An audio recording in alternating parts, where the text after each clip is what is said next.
Morning guys, linisan natin yung ating pakok.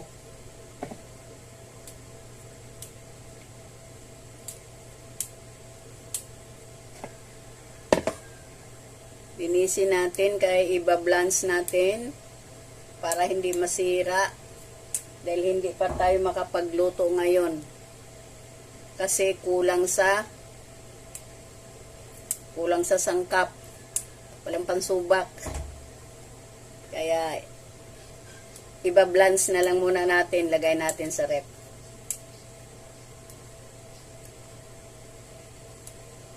Gusto ko lagyan ng kalabasa, hipon, tsaka gata. Sarap to guys. Kilala nyo ba to? Ang kumakain nito, yan lang yung mga kakilala. Kaya, paki-comment naman dyan kung kumakain ka nito. Paki-share na din.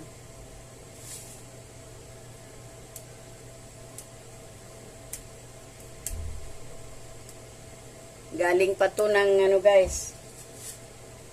Galing pa to ng Mindoro.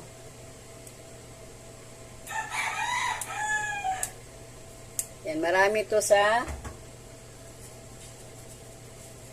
Mindoro, Aklan. Yan, madami to doon. Kaya, paki-like and share.